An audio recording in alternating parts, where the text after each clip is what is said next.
Oi, turma, vamos dar início à nossa disciplina de patologia e a nossa ementa menciona o seguinte, que durante essa disciplina iremos estudar sobre os conceitos básicos de patologia, que é justamente a introdução, iremos estudar sobre o estudo, a natureza e evolução das doenças, as alterações anatômicas e funcionais resultantes das interações entre hóspede e hospedeiro e as alterações sistêmicas no organismo humano, assim como o vocabulário técnico científico da disciplina.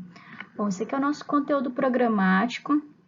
Ele é baseado no livro do Bogliolo, Patologia Geral, do qual em breve vocês terão acesso e também eu irei enviar pelas mídias sociais possíveis, tá? Bom, os conceitos gerais. Quando a gente fala sobre o que é patologia, a gente remete à raiz da palavra, né? Patos significa doença e logia estudo. Então, você acaba entendendo que patologia é o estudo das doenças, mas é necessário entender que nessa disciplina nós iremos, sobretudo, tentar compreender como que a doença discorre, logicamente, como que a doença acontece. Alguns autores mencionam que a patologia ela pode ser definida como a ciência que estuda as causas das doenças, os mecanismos que as produzem, os locais onde ela ocorre, né?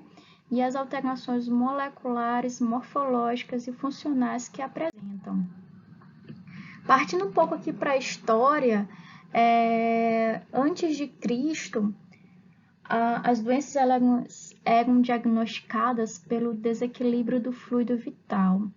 Naquela época, né, em que a maioria dos povos eram politeístas, eles acreditavam que qualquer mal que poderia surgir, qualquer doença, poderia ser algum mal que possivelmente você tenha feito aos deuses.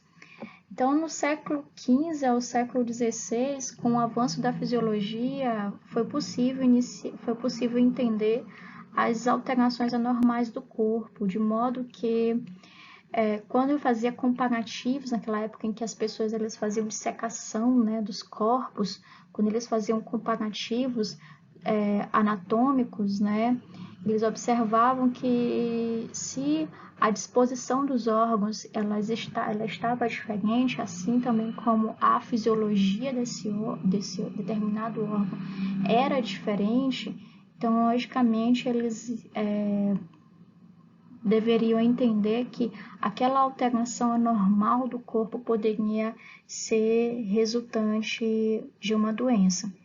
Já no século XVI ao século XVIII, a patologia teve um salto aí em que foi possível entender que as alterações morfológicas e teciduais eram causadoras de doenças. Então, inicialmente, foi possível obter uma visão macro, né, de órgão, posteriormente uma visão de tecido, uma visão da alteração morfológica, posteriormente a gente teve aí uma visão sobre, com Rudolf Virchow, no século XIX, onde ele propôs que todas as doenças elas tinham origem celular.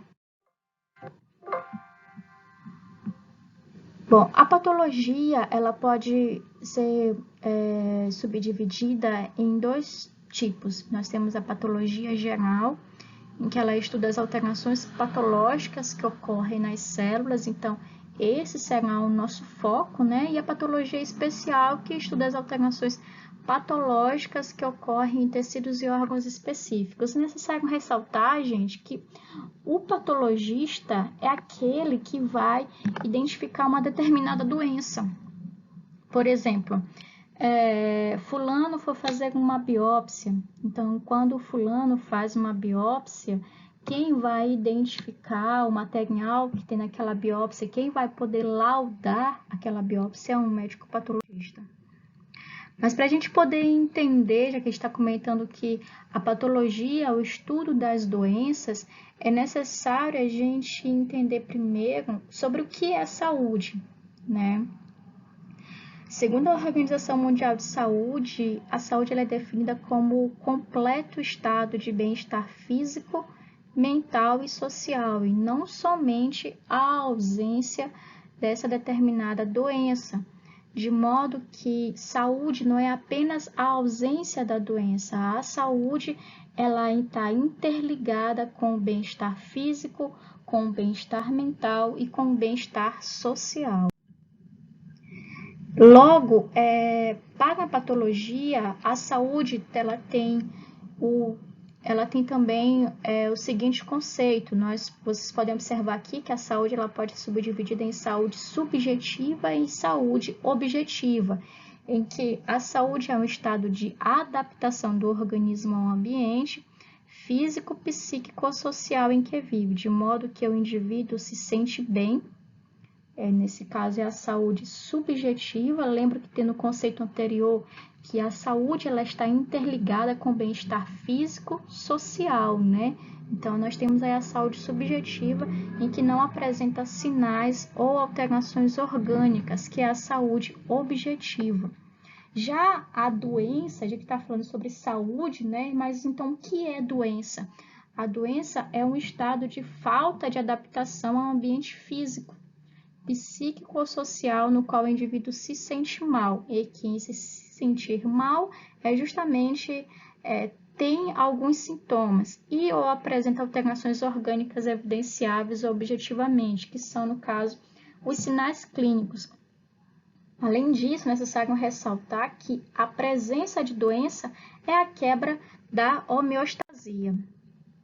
Logo, se a gente for observar, a doença ela apresenta os seguintes aspectos cronológicos. Inicialmente, você tem uma causa, né, em que essa causa, nesse caso, o patógeno em questão, né, ele pode ter um período de incubação, e que esse período de incubação, o paciente, o hospedeiro, ele não vai apresentar nenhum sintoma clínico, né, e em algumas situações pode apresentar alguns sinais e sintomas inespecíficos, e temos também um período de estado, em que os sinais e sintomas eles são típicos. Por fim, temos a evolução, em que essa evolução pode culminar desde a cura com sequela, ou a cura sem sequela, ou até mesmo o óbito. A gente tem um exemplo, por exemplo, do coronavírus, né? Coronavírus, nós sabemos que tem aqueles pacientes que são os assintomáticos e tem aqueles que são os sintomáticos, em que durante essa evolução pode chegar a cura ou óbito, e quanto à questão da presença de sequela ou não, a ciência ainda não tem conhecimentos isdos com isso. Bom, e quanto aos aspectos da doença? Sabemos, gente, que na patologia nós estudamos as alterações funcionais de um determinado órgão e tecido, né? E quando um órgão ele está doente, ele tem funções alteradas, né? Como demonstrado aqui. Um órgão, por exemplo, o coração, quando o coração ele não apresenta as suas funções, né, normais, ele, logicamente, ele está apresentando as suas funções alteradas. Essas funções, essa função alterada pode ser devido à perda de função ou até mesmo à compensação excessiva. De modo que essa função alterada, né, pode acarretar uma determinada doença.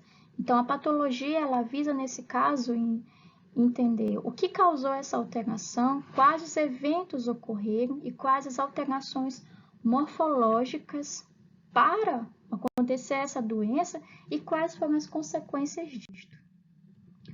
Para isso, nós iríamos estudar alguns conceitos básicos, né, a priori, em que o nosso primeiro conceito é etiologia. Bom, o que seria etiologia? Etiologia é o motivo pelo qual uma determinada doença ela foi causada, ou seja, por exemplo, Novamente, o exemplo, né? O que está muito em voga, o coronavírus. Nós sabemos que a etiologia do coronavírus, o que vai causar a síndrome respiratória grave e aguda é justamente a infecção pelo vírus. Então, a etiologia, o que vai causar essa doença, a síndrome respiratória, vai ser justamente a infecção pelo coronavírus. Então, eu quero que vocês entendam isso. É o motivo, tá, pelo qual vai causar aquela determinada doença. De modo que a etiologia ela é classificada em intrínseca ou genética, né? Ou então a adquirida. Nós temos um exemplo de um tipo de doença genética que é a anemia falciforme. A anemia falciforme ela é uma doença em que ela é causada pela alteração genética de um códon, em que vocês podem observar, o normal é esse aqui, GAG, mas ocorre uma troca da adenina por uma timina, de modo que o ácido glutâmico ele vai se tornar em uma valina. Consequentemente, a hemácia ela vai ter esse formato aqui de foice, tá? O formato normal é este aqui, e isso pode acabar causando o bloqueio na distribuição de oxigênio pelo corpo. Uma etiologia adquirida, ela pode ser causada por um processo, por causas nutricionais, por exemplo, o escorbuto. O escorbuto foi uma doença típica dos navegantes, né? Em que eles apresentavam o sangramento da gengiva e até mesmo dores nas articulações. Mas é necessário entender, gente, que algumas alterações genéticas, elas também são importantes para predizer a etiologia de algumas doenças adquiridas. Aqui nesse caso, por exemplo, o câncer, né? O câncer ele é uma doença puramente genética, né? Mas você pode apresentar um câncer tão somente por questões, fatores ambientais. Nós sabemos, por exemplo, que a alimentação, o estresse pode ser um dos fatores de risco para o câncer. As nefropatias, existem alguns fatores genéticos, algumas pessoas que apresentam, a gente chama de polimorfismos, apresentam alguns polimorfismos que podem muito bem predizer, predizer o desencadeamento do câncer. Mas isso não quer dizer que essas pessoas que têm esse polimorfismo vai necessariamente ter nefropatias. Vai muito da questão do estilo de vida dessa pessoa.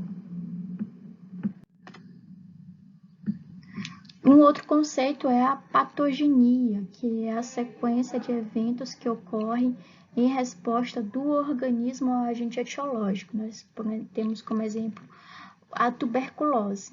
A tuberculose, né? O que vai acontecer no hospedeiro? Inicialmente, o hospedeiro ele é infectado, né? Uma pessoa ela é infectada pelo Mycobacterium tuberculose e posteriormente vai ter a multiplicação dos bacilos, o sistema imune ele vai ser ativado, de modo que durante o momento em que o sistema imune do hospedeiro está trabalhando, pode haver também lesão tecidual, tá? E um outro passo dessa sequência de eventos pode acontecer o reparo daqueles tecidos lesados, a cura ou então a morte. Nesse caso de morte, acontece, por exemplo, em pacientes que têm HIV, por exemplo. Os linfócitos TCD4 desses pacientes que têm HIV muitas vezes encontram-se comprometidos e devido a isso a resposta imune ela não é muito favorável. Além disso, quanto às alterações morfológicas, né, elas referem-se às alterações estruturais nas células e tecidos que são característicos que levam ao diagnóstico. É justamente uma outra pergunta, aliás, uma outra resposta que a patologia ela faz. Qual foi a alteração morfológica que aquele tecido sofreu decorrente daquela doença? Nós temos, por exemplo, a necrose. Tá? A necrose é uma alteração morfológica em que as células elas começam a entrar em um estado de morte. Vocês podem observar aqui nessa imagem, logo aqui no meio, é a imagem de um tecido necrosado. Vocês podem observar que não existe uma delimitação do tecido. O significado clínico são as características de sinais e sintomas apresentados pelo indivíduo no decorrer da doença. Por exemplo, a tuberculose, né? A pessoa pode apresentar tosse, febre, perda de apetite, e muitas doenças apresentam significado clínico semelhante e outras apresentam significado em condições já avançadas da doença. Por exemplo, o câncer. Em alguns casos, o paciente que apresenta câncer, quando ele já começa a apresentar os sintomas, né, muitas vezes já está em uma condição avançada da doença. Um outro exemplo de significado clínico em que as doenças podem apresentar sintomas semelhantes, né, é o coronavírus H1N1, por exemplo.